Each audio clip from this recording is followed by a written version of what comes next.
आपको कहीं ना कहीं एक चीज और बता दूं, आईडीपीआई बैंक पर नजर रखो। चर्चा करते हैं कि हमें मुंबई जाना है या गोवा जाना है या पड़ोस में ही जाना है, पॉजिटिव पड़ता है, लेकिन उसका जो एक्चुअल जो इफेक्ट पड़ता है ना सर, महीना 2 महीना 15 दिन।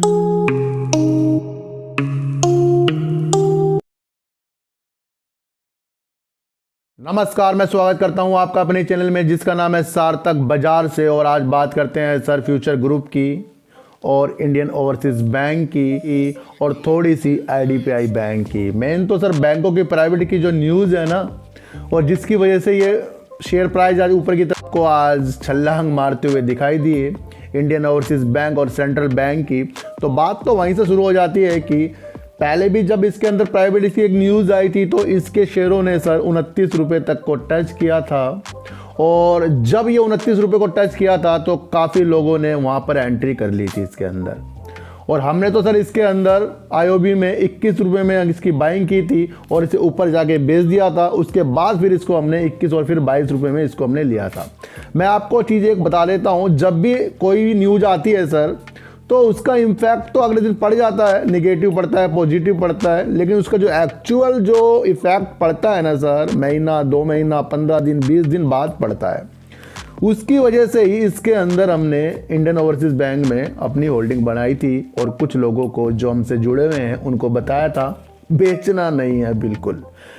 उसके बाद सर आज अचानक से इसके अंदर उछाल आया और वो इस न्यूज़ से आया चलती हुई मार्केट में कि सरकार अब चाह रही है सेंट्रल बैंक ऑफ इंडिया और आईओबी को प्राइवेट करने के लिए चर्चा, यानी कि चर्चा करना चाह रही है कि कैसे करें।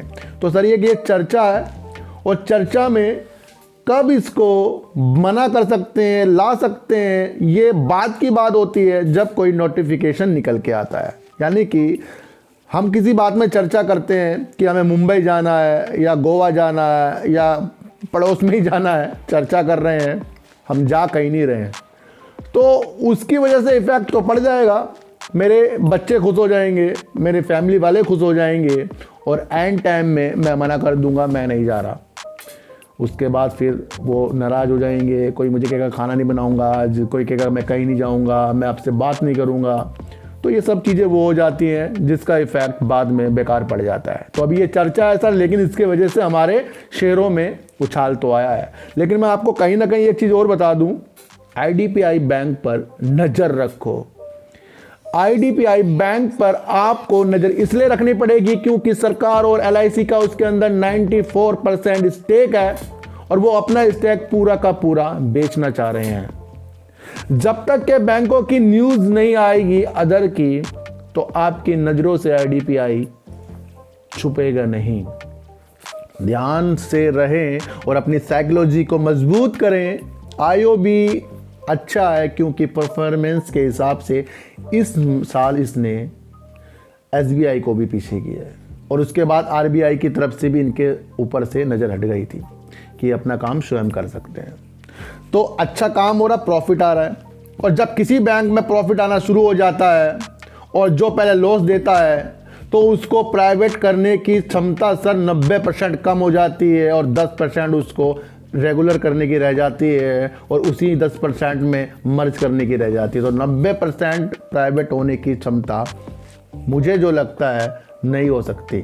खबरें आएंगी और खबरों के चक्कर में आपके शेयर प्राइस ऊपर जाएंगे, कोई एंट्री करेगा, कोई एग्जिट करेगा, कोई लॉस लेगा, कोई प्रॉफिट लेगा, और वो समझ आपको बनानी पड़ेगी। न्यूज़ ने ही इस शेयर की आज ज़िंदगी बदली है सर। मैंने 2 दिन पहले एक वीडियो बनाई है आईओबी में, देख लीजिए जाके। मैंने कहा रुको, होल्ड करो, ये अच्छा शेयर है। देखो सर, आप थंबनेल में फंस जाते हो, बड़ी बड़ी न्यूज़ में फंस जाते हो, लेकिन ज़मीनी लड़ाई आप नहीं करते, उसको आपको समझना पड़ेगा सर। तो आईओबी और सेंट्रल बैंक में तो तेज़ी रह सकती है 2-4 दिन, या 2-4 दिन गिरावट फिर तेज़ी, उसको छोड़ो। अगर आपका मनोबल अच्छा है तो उसको रखो, दिवाली तक रखो अगली। लेकिन अगर आपको प्रॉफिट जब भी कहीं भी आता हो तो एक बार लेना है, और वो इस तरह से लेना है कि आप उसको अच्छी जगह इन्वेस्ट करो। सिखाया जाता है आपको यहाँ ऊपर बढ़ना, नीचे गिरने के रास्ते आपको कुछ नहीं दिखाता मैं। आगे बढ़ने के। मैं आपको एक चीज़ बता दूं सर, आप जब भी किसी से कंपटीशन करेंगे, मैच में करेंगे, चेस में करेंगे, गोल्फ में करेंगे या किसी भी गेम में करेंगे या पढ़ाई में करेंगे, सबसे इम्पोर्टेंट चीज़ जो हो जाती है कि उस कंपटीशन को पूरा करने के लिए, भाग लेने के लिए आपको उसके बारीकियां पता हो, यानी कि एक्सपीरियंस। तो वही चीज़ आपको सिखाती है। तक के आपने कुछ सीखा नहीं, तब तक के आपको शेयरों के बारे में पता रहने का नहीं, और जब तक आप सीखते नहीं तब तक आप लॉस रहते रहोगे सर। तो आप कब तक दूसरों से पूछते रहोगे कौन सा शेयर ले, ये ले। मैं आपको बता तो रहा हूँ कि आपको न्यूज़ पढ़ना आना चाहिए। अगर आपको न्यूज़ पढ़ना नहीं आता तो व्हाट्सएप में पूछिए, और उसका इफेक्ट कैसे पड़ता है मैं आपको सब सिखाऊंगा। मैं कुछ नहीं पैसा किसी से लेता सर, निस्वार्थ काम करता हूँ। और आपको अपनी डीओबी अगर पता है ओरिजिनल, तो मैं आपको बता भी सकता हूँ कि आप कैसे हो, क्या करते हो, छत पे रहते हो, आपका फ्यूचर कैसा होने वाला है, मैं आपको क्या पहनना है, मैं सब बता दूंगा आपको। आप मेरे दूसरे चैनल में, जिसका नाम है डीप सर्च 6, तो उसमें आइए सर। और कंपटीशन किसी से करने के लिए पहले उसकी बारीकियां देखिए, और शेयर मार्केट में पैसा कमाने के लिए उसकी भी बारीकियां सीखिए। हर टाइम चार्ट के पीछे मत पढ़ो सर, न्यूज़ के पीछे पढ़ो, फंडामेंटल के पीछे पढ़ो, और जो वो वर्क ज़मीनी तौर पे हो रहा है उसके पीछे पढ़ो, और साइकोलॉजी को मजबूत करो सर। तो बात करते हैं सर फ्यूचर ग्रुप की। फ्यूचर ग्रुप में सर लगता नहीं आपको कि कोर्ट के सिलसिले इतने हो गए हैं कि अगर हमने LLB की पढ़ाई करी होती तो आज हमें कॉलेज जाने की ज़रूरत ना होती, हम इसके मैटर से ही आज पढ़ाई कर लेते और सीख जाते, पास भी हो जाते। इतने इसके अंदर केस हो चुके हैं। कहीं तो ये भी कहा जा रहा है कि अमेजोन अब चाह रहा है कि वो फ्यूचर ग्रुप से बारों बार ही इस मामले को सुलझाना चाहता है, और वो कोर्ट के चक्कर में नहीं पड़ना चाहता। ये भी पॉजिटिव न्यूज़ थी।